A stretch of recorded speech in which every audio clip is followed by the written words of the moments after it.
Welcome to I Go to America, selections from Autobiography of a Yogi by Paramahansa Yogananda, Vegetarian, Part 1 of 2 on Words of Wisdom.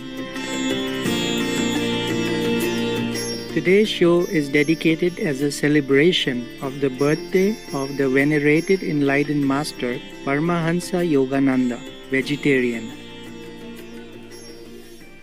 Today, it is an honor to present Chapter 37, I Go to America, from the book Autobiography of a Yogi by Paramahansa Yogananda, Vegetarian. Chapter 37, I Go to America. America, surely these people are Americans.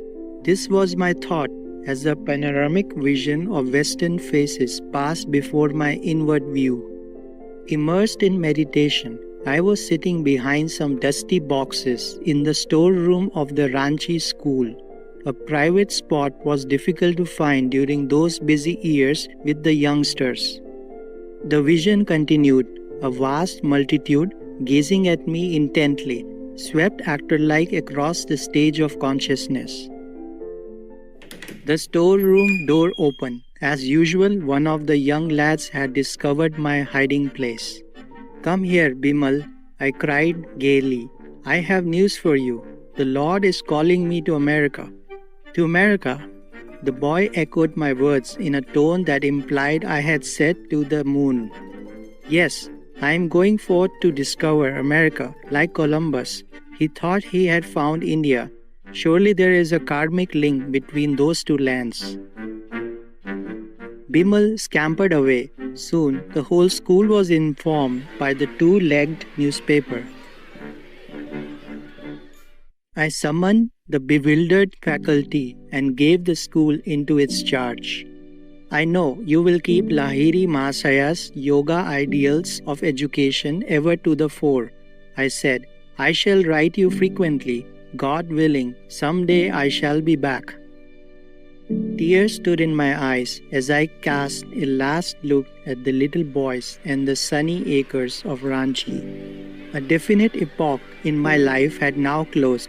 I knew henceforth I would dwell in far lands. I entrained for Kolkata a few hours after my vision.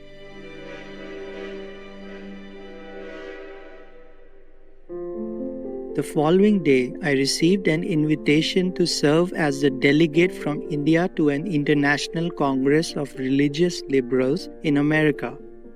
It was to convene that year in Boston, under the auspices of the American Unitarian Association.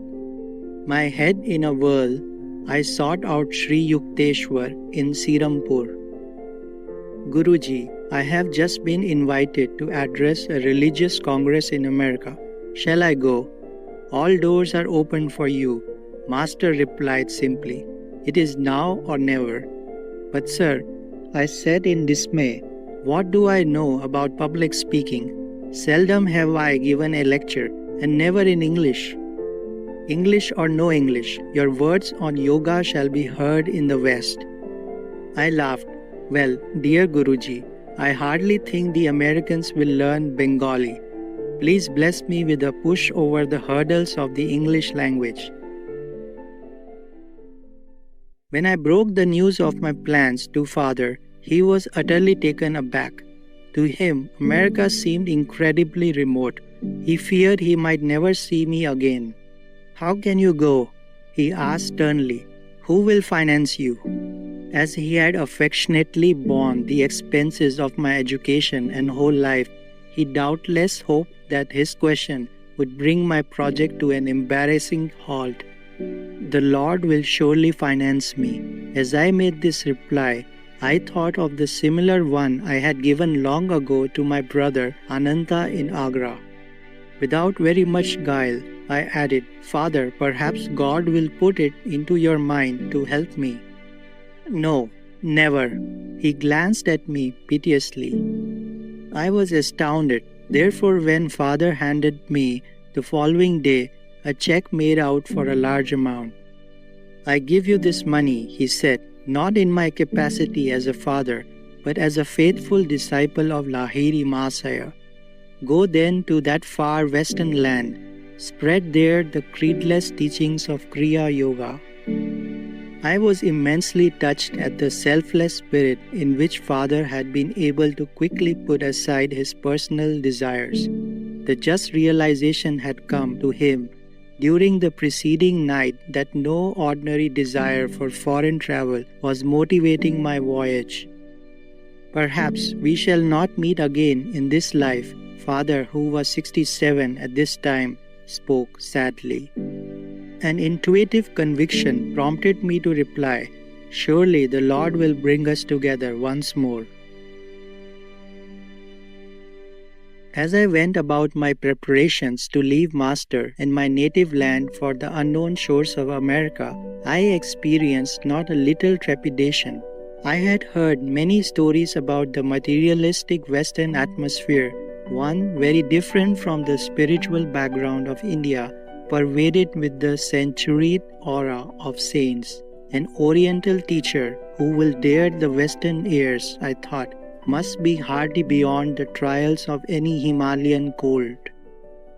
One early morning, I began to pray with an adamant determination to continue, to even die praying, until I heard the voice of God. I wanted His blessing and assurance that I would not lose myself in the fogs of modern utilitarianism. My heart was set to go to America, but even more strongly was it resolved to hear the solace of divine permission. I prayed and prayed, muffling my sobs. No answer came.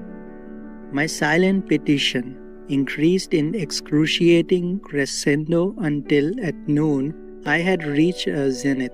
My brain could no longer withstand the pressure of my agonies. If I cried once more with an increased depth of my inner passion, I felt as though my brain would split. At that moment, there came a knock outside the vestibule adjoining the Gurpar Road room in which I was sitting. Opening the door, I saw a young man in the scanty garb of a renunciate. He came in, closed the door behind him, and refusing my request to sit down, indicated with a gesture that he wished to talk to me while standing. He must be Babaji, I thought, dazed because the man before me had the features of a younger Lahiri Mahasaya. He answered my thought, "Yes, I am Babaji." He spoke melodiously in Hindi. "Our Heavenly Father has heard your prayer. He commands me to tell you, follow the behests of your Guru and go to America. Fear not, you will be protected."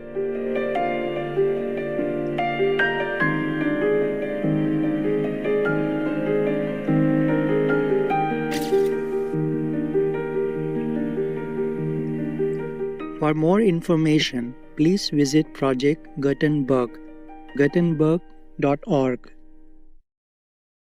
Let us continue with Chapter 37, I Go to America, from the book Autobiography of a Yogi by Paramahansa Yogananda, Vegetarian.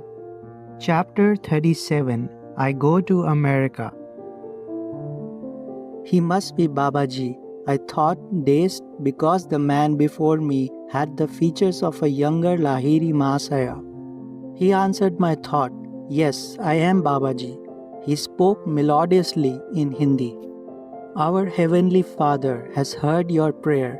He commands me to tell you, follow the behests of your Guru and go to America. Fear not, you will be protected." After a vibrant pause, Babaji addressed me again. "You are the one I have chosen to spread the message of Kriya Yoga in the West.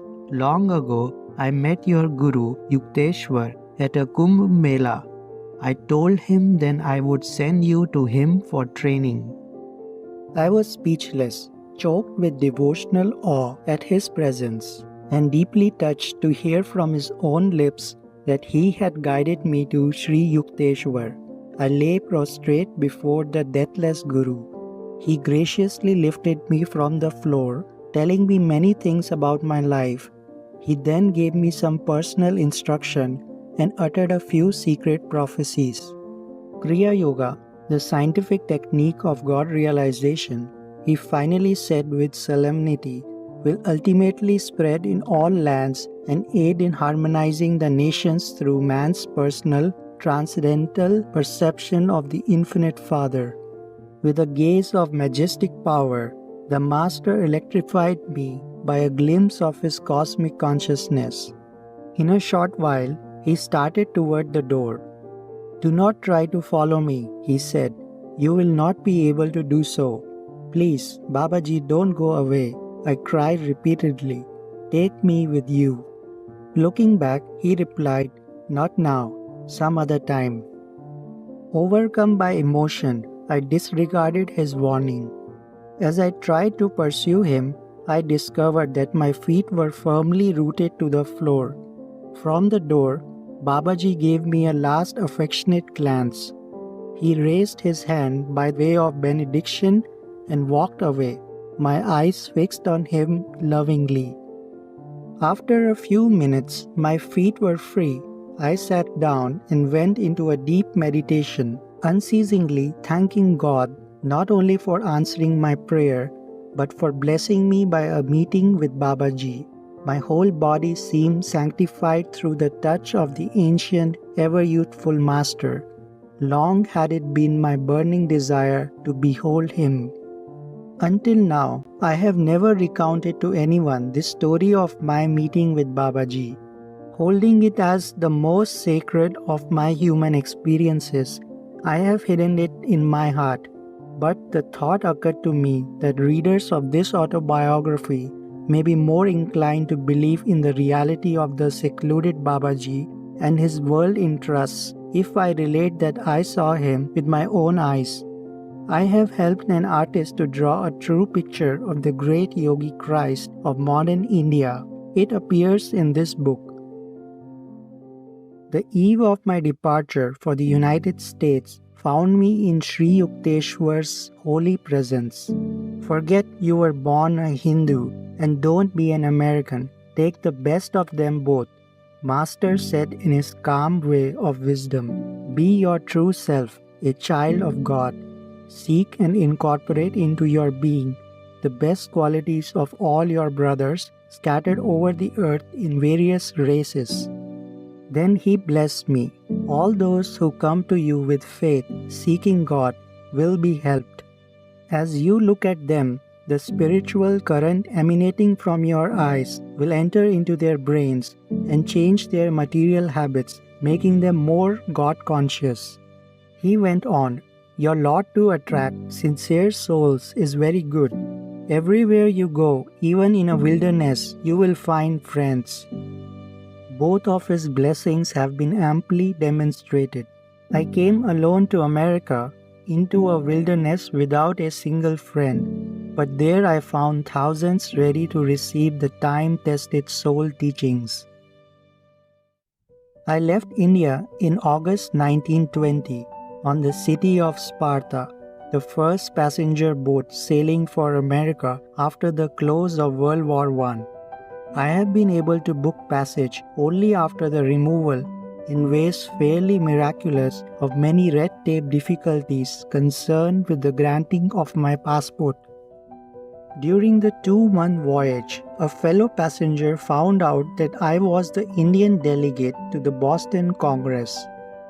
Swami Yogananda, he said with the first of many quaint pronunciations by which I was later to hear my name spoken by Americans, please favor the passengers with a lecture next Thursday night. I think we would all benefit by a talk on the battle of life and how to fight it. Alas, I had to fight the battle of my own life, I discovered on Wednesday. Desperately trying to organize my ideas into a lecture in English, I finally abandoned all preparations. My thoughts, like a wild colt eyeing a saddle, refused any cooperation with the laws of English grammar. Fully trusting in Master's past assurances, however, I appeared before my Thursday audience in the saloon of the steamer. No eloquence rose to my lips. Speechlessly, I stood before the assemblage. After an endurance contest lasting 10 minutes, The audience realized my predicament and began to laugh. The situation was not funny to me at the moment. Indignantly, I sent a silent prayer to Master. "You can speak." His voice sounded instantly within my consciousness. My thoughts fell at once into a friendly relation with the English language. 45 minutes later, the audience was still attentive. The talk won me a number of invitations to lecture later before various groups in America. I never could remember afterward a word that I had spoken. By discreet inquiry, I learned from a number of passengers, "You gave an inspiring lecture in stirring and correct English." At this delightful news, I humbly thanked my Guru for his timely help, realizing anew that he was ever with me, setting at naught all barriers of time and space. For more information, please visit Project Gutenberg, gutenberg.org.